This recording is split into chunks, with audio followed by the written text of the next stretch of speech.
Hello and happy Vlogmas again. I am here today with a promised review of Akata Witch by Nydia Okorafor. This book was originally published in 2011. It's about 340 pages long, and it's the first in a middle grades or kind of early teen fantasy series that I read it in one sitting. So I used to read a lot more middle grades books than I do, and I've kind of fallen out of that, and this was really refreshing and reminded me of why I like middle grades fiction so much. This is the story of Sunny, who's a young girl who grew up in Chicago in the US, but her parents are Nigerian, and when she was 9 or 10-ish, they moved her back to Nigeria, and so she's currently living in Nigeria. She's also albino. She doesn't really fit in with the other kids, A, because she was born in the US, B, because she's albino. She is a girl who loves to play soccer, which isn't really a thing. Like, girls can't play sports. And she also can't play sports in the daytime because her skin is super sensitive to the sun. She has to carry around an umbrella. So understandably, at the tender age of like 12 or 13, which she is in this book, she's picked on a lot, and she's ostracized, and she's bullied a lot.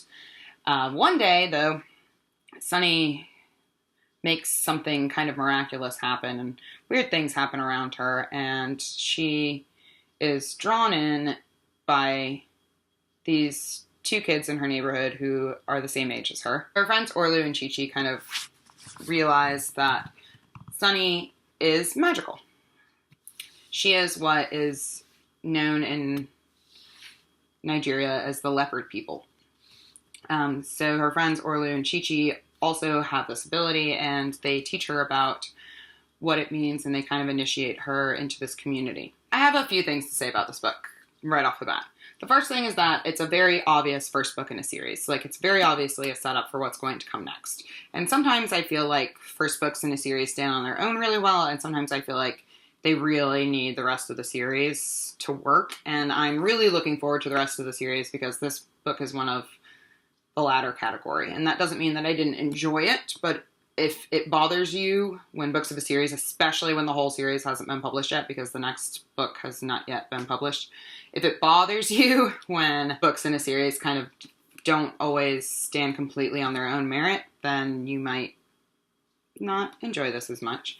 That being said, though, it wasn't like cliffhangery, and it wasn't terribly evident that it's part of a series. I've read way worse. But it's definitely the first book in a series. The second thing I have to say about this book, and I mentioned this a little bit in my November wrap-up, is that when I finished it, I read a few reviews on Goodreads and heard a few things that people that I know and respect have thought about it. It's not terribly well read or widely talked about, but a lot of the things that I read mentioned that they found this book to be way too similar to Harry Potter, and that it drew a lot on kind of the way that Harry Potter is set up. And yes, I can see the similarities, but while I was reading this, I wasn't like, she stole that from Harry Potter. That's from Harry Potter. That's from Harry Potter. I didn't feel that at all. So yeah, I can see the similarities, but I also feel like the magic system in Harry Potter is pretty basic. And that, like, the setup for, again, a YA or middle grades fantasy series is pretty basic. So I don't find Harry Potter to be extremely creative in its world building or its magic system or anything, and so understandably, I can see where there would be similarities, but I wouldn't compare this to Harry Potter, and I wouldn't say that it's too similar to Harry Potter. It draws a lot on Harry Potter, if that makes sense. But there are some similarities, and that's fine. It doesn't bother me. It apparently has bothered some people. It doesn't bother me. So, moving on from that, I just felt like I had to get that out there. One of the reasons that I found this book really enjoying and really remarkable is its setting. It's set in Nigeria. It's deeply steeped in Nigerian culture. A lot of kind of the magic system is based on Nigerian folklore and myth, which I found really fascinating and very, very unique for this genre of work. I've never read anything quite like it. So I found that really refreshing. I think that that's really important, especially when we're talking about diverse books, especially for children. That element of this book really fascinated me and drew me in and made me feel like it was a very unique book and like something I hadn't read before. Like I said, though, it does kind of hold up some very tropey elements books of fantasy targeted towards this age range, in that there's kind of a foursome of kids who are all kind of outcasts in their own way, and they bond together to stop an evil power. Yep, that's a thing. But I also found the magic system to be very unique. There is kind of an element like a wand. It's a knife, though, that you can use to cast spells, but the characters, the leopard people who have magic, are also able to, they kind of have their own unique abilities that they're able to use whenever, which I found really interesting and really fascinating and very cool. So everyone has very different and varied abilities. It's not all just kind of learning based and practice based.